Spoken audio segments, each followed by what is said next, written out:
Cabinet మీటింగ్లో అతి ముఖ్యమైన నిర్ణయాలు తీసుకున్నాం. రాష్ట్ర అభివృద్ధికి 6 పాలసీలు తీసుకొస్తున్నాం. ఈ 6 పబ్లిక్ పాలసీస్ కూడా ఒక గేమ్ చేంజర్గా తయారవుతుంది. ఈ 6లో మీరు చూస్తే, ఒకటి AP industrial development policy 4.0, AP MSME and entrepreneur development policy 4.0, AP food processing policy 4.0, AP electronic policy 4.0, AP industrial park policy 4.0, AP integrated clean energy green energy policy 4.0. ఈ 6 పాలసీలు కూడా మీరు ఒక్కసారి చూస్తే, ఇంకా కొన్ని పాలసీలు మేము తీసుకురావాల్సిన అవసరం ఉంది. అవి కూడా తొందరలో వస్తాయి. ఏదైతే tourism policy, IT and also virtual working, ఇలాంటి పాలసీస్ కొన్ని ఉన్నాయి. అవి కూడా తీసుకొస్తాం. ఒకేసారి ఒక 6 పాలసీస్ తీసుకొచ్చాం. ఈ 6 పాలసీస్ కూడా చాలా ఎక్సర్సైజ్ చేశాం. మేము ఎన్నికల్లో ఒకటే చెప్పాం, 20 లక్షల ఉద్యోగాల కల్పన ధ్యేయంగా ఈ ప్రభుత్వం పనిచేస్తుందని మేము ఆ రోజు చెప్పాం. చాలా స్పష్టంగా చెప్పాం. 5 సంవత్సరాల్లో 20 లక్షల ఉద్యోగాలు కల్పించే విధానానికి శ్రీకారం చుడుతున్నాం. అందుకే జాబ్ ఫస్ట్. ఏ పాలసీలో కూడా ఉద్యోగాలకు ప్రాధాన్యత ఇచ్చాం. ఇంత మునుపంతా ఎంత ఇన్వెస్ట్మెంట్ వచ్చింది అనేది అడిగేవాడు. ఇప్పుడు మేము చేసే పాలసీలో ఎన్ని ఉద్యోగాలు ఇస్తున్నారు అనే దానిపైన, ఉద్యోగాల కోసం, ఎక్కడికక్కడ ఉపాధి కోసం, ఎంప్లాయ్మెంట్ కోసం, చదువుకున్న పిల్లల భవిష్యత్తు కోసం ఈ కార్యక్రమాన్ని తీసుకొస్తున్నాం. అందులో కూడా ఈ పాలసీస్ అన్ని మీరు చూస్తే, ఇప్పుడు తీసుకొచ్చే పాలసీలు, నెక్స్ట్ తీసుకురాబోయే పాలసీలు, ఆంధ్రప్రదేశ్లో ఉండే యువత థింక్ గ్లోబలీ, యాక్ట్ గ్లోబలీ అనే నినాదంతో ముందుకు పోబోతున్నారు. అంటే ఒకప్పుడు మనం అనేవాళ్ళం థింక్ గ్లోబలీ, యాక్ట్ లోకలీ అని. ఇప్పుడు think globally, act globally. Distance is not the criteria now knowledge ఎకానమీలో. మారుమూల గ్రామంలో కూర్చొని ప్రపంచానికి సర్వీసెస్ అందించి నాలెడ్జ్ ఎకానమీలో, తద్వారా ఉపాధి కల్పించడమే కాకుండా డబ్బులు సంపాదించే మార్గం వచ్చేసింది, ఏదర్ నేషనలీ ఆర్ గ్లోబలీ. అందుకే 1 entrepreneur for 1 family. One family, 1 entrepreneur. This is the slogan. ఒక పక్కన జాబ్ క్రియేట్ చేయడం, job first, think globally, act globally, 1 family, 1 entrepreneur. నేను ఎప్పుడూ చెప్పేవాడిని, మీరు ఉద్యోగాలు చేయడం కాదు, మీరు ఉద్యోగాలు ఇచ్చే పరిస్థితి రావాలని.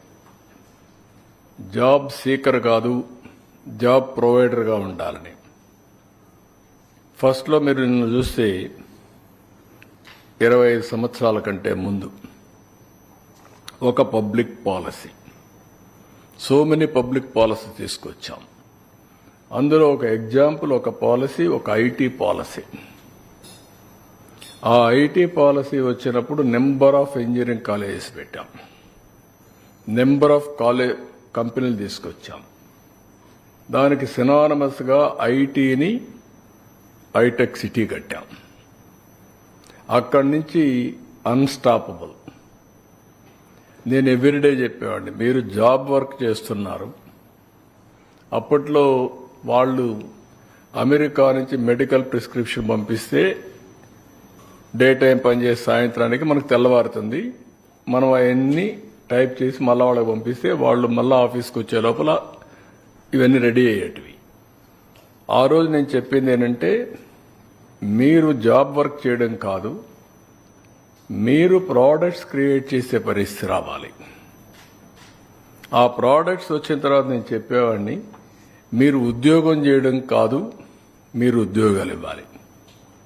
అందుకే మీరు చూస్తే ఒక మైక్రోసాఫ్ట్ వస్తే మైక్రోసాఫ్ట్ అధినేత తెలుగువాడయ్యాడు. ఇలాంటివి కొన్ని వందల ఎగ్జాంపుల్స్ ఉన్నాయి. ఇండియన్స్ మొత్తం ప్రపంచం అంతా వెళ్ళి ఆల్ ఐటీ కంపెనీస్ అంతా వీళ్లే చేసే పరిస్థితికి వచ్చారు. ఆ రోజు వేసినటువంటి అడుగును మీరు చూసినప్పుడు ఇంకొక స్టెప్ ముందుకు పోతే పబ్లిక్ గవర్నెన్స్, కార్పొరేట్ గవర్నెన్స్ లో ఇండియన్స్ డామినేట్ చేసే పరిస్థితికి వచ్చారు గ్లోబలీ, ఏ కంట్రీకి చూసినా. అందుకే ఈరోజు మనం తీసుకున్న ఈ 6 పాలసీలు భవిష్యత్తులో రాష్ట్ర భవిష్యత్తుకు కానీ యువత భవిష్యత్తుకి పెను మార్పులు తీసుకొచ్చే అవకాశం వస్తుంది. అదే సమయంలో రాష్ట్ర ప్రగతినే మారుస్తుంది.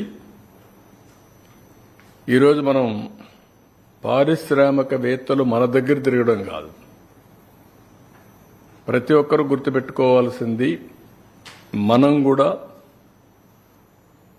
పరిశ్రమలు పెట్టాలి, వచ్చిన వాళ్ళని గౌరవించాలి, అందరం బిల్డప్ చేసేది నేషనల్ బిల్డింగ్ కోసం పనిచేస్తున్నాం, నేషనల్ డెవలప్మెంట్ కోసం పనిచేస్తున్న స్ఫూర్తితో ముందుకు పోవాల్సిన అవసరం ఉంది.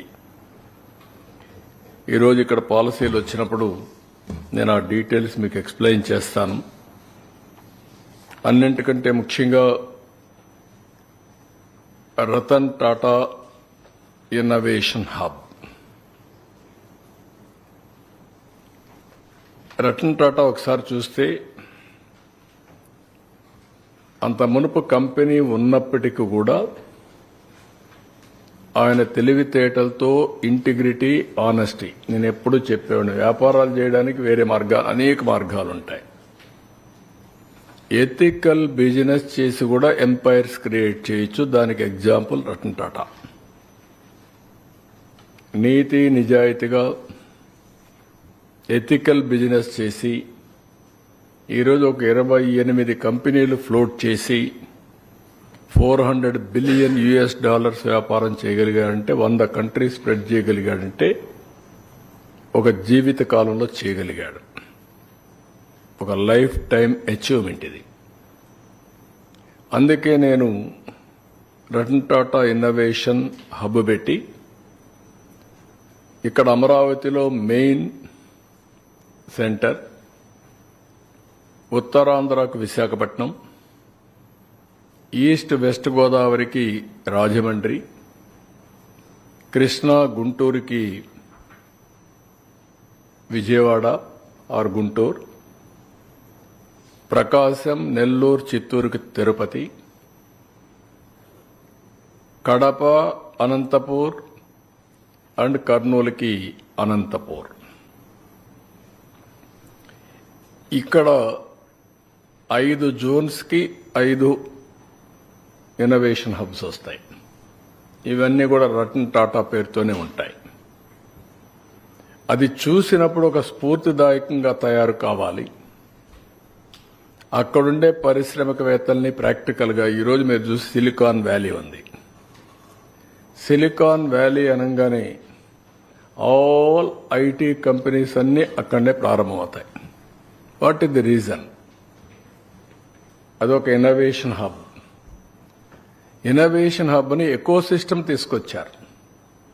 Venture capital, mentoring, finance, 1-2 fail అయినా మళ్ళా ఎంకరేజ్ చేయడం, ఇలాంటి అనేక విధాలుగా చేశారు. ఒకరిని చూసి ఒకరు కంపెనీలు చేశారు. మన వాళ్ళు కూడా ఒక కంపెనీ ప్రమోట్ చేయాలంటే, పబ్లిక్ ఇష్యూ పోవాలంటే, స్టార్ట్ చేయాలంటే సిలికాన్ వ్యాలీకి పోయి అక్కడి నుంచి చేసే పరిస్థితికి వచ్చాం. Andhra Pradesh will become innovation hub for knowledge economy.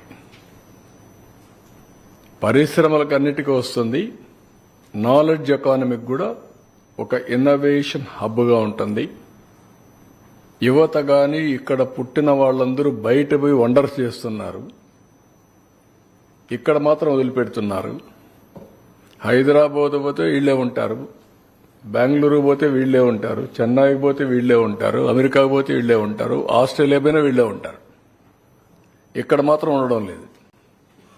We want to create that atmosphere. We want to create that eco system now. ఇప్పుడు అక్కడికి పోవద్దని నేను చెప్పడం లేదు, ఎక్కడికైనా వెళ్ళండి, కానీ ఇక్కడ కూడా ఇచ్చేయండి.